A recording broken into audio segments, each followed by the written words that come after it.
Now, when sending HTTP requests, no matter if you're sending data or fetching data, sometimes things can also go wrong. And to show you a scenario where things do go wrong, I'll go back to the grocery list, and there in load items, I can simulate such an error by using an invalid project ID here. ABC, for example. If I do that, and I save and reload, you will see that here we're stuck on the loading screen. Nothing happens. And this happens because if you take a look at the debug console, in the end here I got an error. Now the exact error message might be different. It depends on the problem you're facing. But the main problem here, of course, is that we're not getting back the data from this backend because here the URL is wrong. Now, of course, that's an error you typically can avoid as a developer. You can simply test this app and use the correct URL. I'm just using this scenario here as a demo.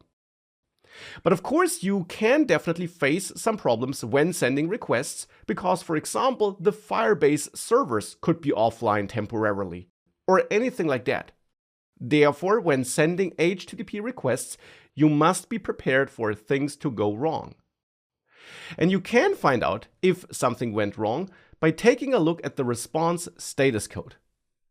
If I print this here and I reload so that this app restarts, you can now see in the debug console that somewhere in here you will find this status code. In my case here, 404, because it doesn't find a project with that ID here, as it seems.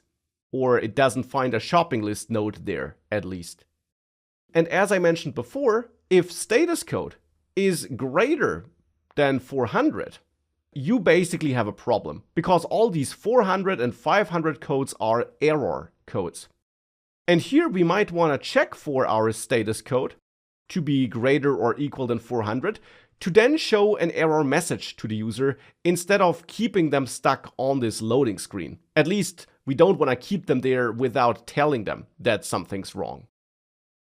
Now you can either check for any error, as I'm doing it here, or look for individual error codes like 404, which you get if a resource has not been found, to show error-specific error messages. That's up to you. Here I'll use the more general approach. But with that, we can now introduce a new state variable, error, which might be null, and which should eventually be a string if it's not null. So that's how we can define it, a property which may be null, but which, if it's not null, should be a string. We can set error here if we do have an error status code. In that case, we could set error to failed to fetch data, please try again later. Something like this. The exact error message, of course, is up to you. Now with that, you can then go down to your build method again, and there, at the very end, after all these other if checks, I want to add another if check and check if error is not equal to null, which you can check like this. And if that's the case, I know that I have an error, and in that case, I don't care about what I wanted to display as content, if it was the fallback or the progress indicator. I don't care about that. Instead, I want to render my error message.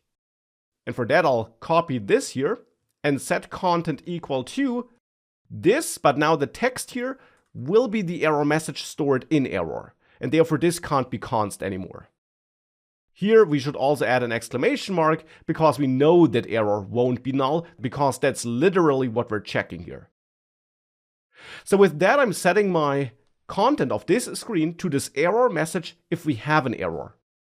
Of course, now I just must make sure that in load items, where I'm setting error, I also call set state, because since I'm outputting the error in the UI, I also must make sure that the UI is updated if an error occurs.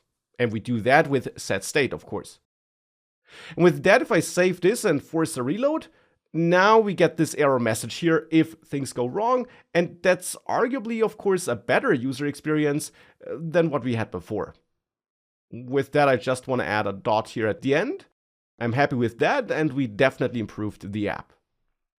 Now with that adjustment made, I will of course grab the correct URL again and use that again, because I don't want to break this app. without HTTPS and this slash here, by the way. Because I don't want to break this app, I just wanted to show you how you could handle errors. Of course, the default case here is that we don't have an error.